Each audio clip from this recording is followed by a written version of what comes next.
I'm Brendan, low-carb success story from New Zealand, and I'm joined here today by another low-carb success story, Ben Kuo. Welcome along, Ben. Thank you for having me here. Can I start off just by getting you to explain a bit about who you are, where you're from, and what you do? Sure. My name is Ben. I always like to say I'm Ben like Ben Franklin. I live in LA. I'm actually from LA. But I've also lived in Denver for a few years, and that's how I got to know this group. I practice law in Los Angeles. And so what got you started on low carb? Tell us a bit about how it all began for you. It was a bit of a happenstance that I really needed in my life. I was about 35 years old at the time, and quite obese for in East Asian, with personal fat thresholds considered, and had a lot of issues. I had fatty liver since college. I had a persistent acne, just a lot of like metabolic type of issues. Mouth sores. It was very, very, very, very unhealthy. Like sick, maybe 4 or 5 months out of the year. I'd get a common cold and I'd be sick for weeks. That kind of stuff, just very, very persistent. And I discovered a gym in the building that I worked in, and they said that it was they're going to put me on a low carb diet, and I figured, okay, I'd try it for a couple of months and see what happens. And the changes were amazing, pretty much right off the bat. Like within 2.5 weeks, I dropped like 6-8 pounds immediately. They took photos as I went along. It was very, very obvious. I reversed my fatty liver in less than 6 weeks. And I only say 6 weeks because I had a blood test in about 6 weeks after I started low carb, and then the liver function panel was completely normal. So you got underway with this low carb diet. Can you tell us a bit more about how you applied that on a day-to-day basis? Like what were the sorts of things you were doing, specifically the food you were eating and so on? You mean at currently or? At the time. Oh, at the time. Yeah. So it was a very low carbohydrate ketogenic diet that I was put on. So it comprised of, bacon and eggs in the morning, just peanuts. There was no carbs, no sugar, no milk, none of that stuff. It was a complete reversal from what I had been eating before. So it's not really anything that anybody who's done low carb is unused to. However, it was just very, very low carbohydrate, like something like less than 20 grams per day. And have people you've known or perhaps worked with picked up on your example and maybe been able to improve their own health with low carb? Any stories you can share to that extent? I absolutely do have a story. So there's a friend of mine who I guess I've been trying to get her to come to some of these conferences because she's just seen such spectacular success. She literally has tried everything. She was hundreds of pounds overweight, and she kind of started talking to me, really at the end of her wits. She had tried everything, and then like nothing has worked. She started low carb, and she lost more than 100 pounds from just doing it, consistently. And then she kind of grew up in a vegetarian background, so it was a bit of a consternation with her family, in terms of adopting this diet. But they're able to see the results, and so there's a limited amount of grief, I suppose, that they could give her. So I'm sorry that I called you out. I didn't give any names, but I'm really looking forward to bringing this friend to a conference, and I think she's just a spectacular story, and I'm kind of waiting for when she's ready to share it.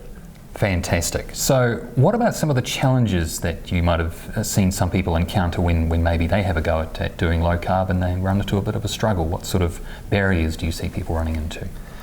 I feel like the biggest problem is the people that somebody who's trying this diet is surrounding themselves with. A lot of times they're in a work environment, where there's like snacks.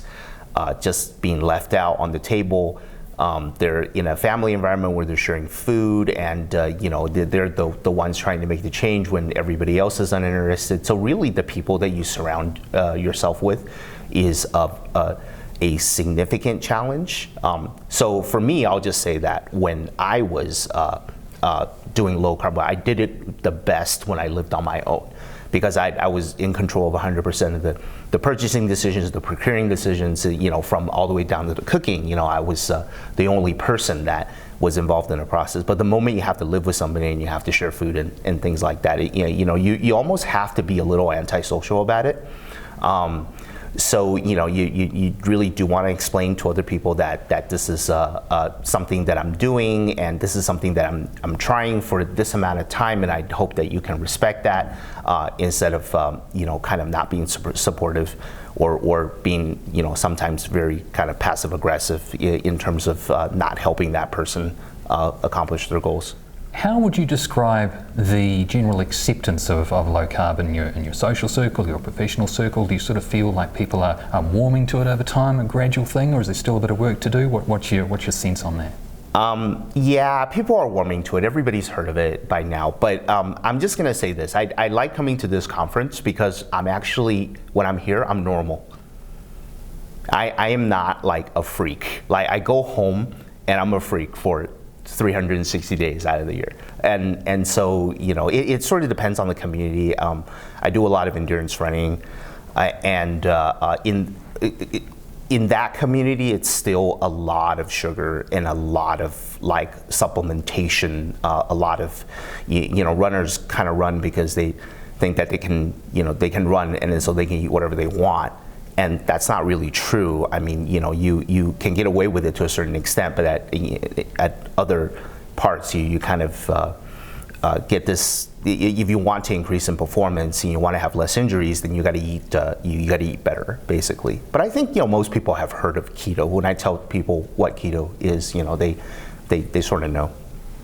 And how would you say this has changed the way you feel about life, work, the universe, everything?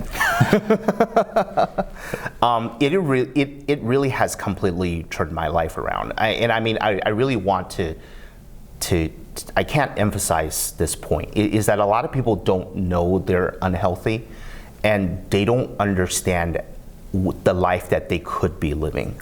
I'm kind of, when I started 35 years old, I was just thinking that a lot of this is aging, and just kind of being sick. Oh, everybody gets sick, and that's what cough medicine is for. All of that stuff. But now to be able to just say that, oh, okay, I have a cold like maybe once a year, that lasts like something like 3 days.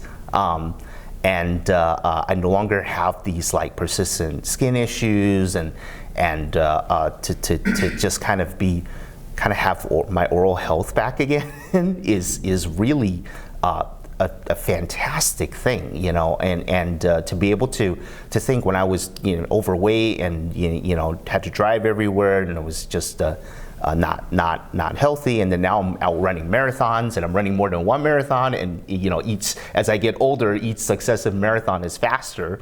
I'm doing better and better as I get older. It really is just an amazing feeling. And so just to finish up, can you give us some examples of some of your low-carb meals? What are you actually eating day to day? So I've done a lot of different things. So in the 6.5 years that I've started on low carb, I did low carb, I did paleo, I did intermittent fasting, and so now I'm kind of like 80% carnivore. In following the steps of Zach Bitter, I got to give him a shout out, because he's the world record holder for the 100-mile endurance run. He used to have the American record. Now he's a world record holder. He's mostly a carnivore diet, and he's out there breaking world records, and nobody asks him what he's eating. and it's just like how could you divorce that this essential information, from what he's doing. And so for me, I kind of eat once a day. I have one large meal a day, where it's something like a fairly large portion of a ruminant meat. So like beef, like a hamburger, lamb, or then some sort of like fatty cold water fish. So that would be kind of like the basis of the meal, and then I would have some eggs usually on the side, and then I would actually have some fermented vegetables. It's usually kimchi. I feel like that, you know, really helps the gut microbiome and helps me digest better. And in the age in which nobody has any toilet paper, this is having great digestion is very good. Awesome, fantastic. Bing Kuo, from one success story to another. Thank you very much for joining us. Thank you for your time.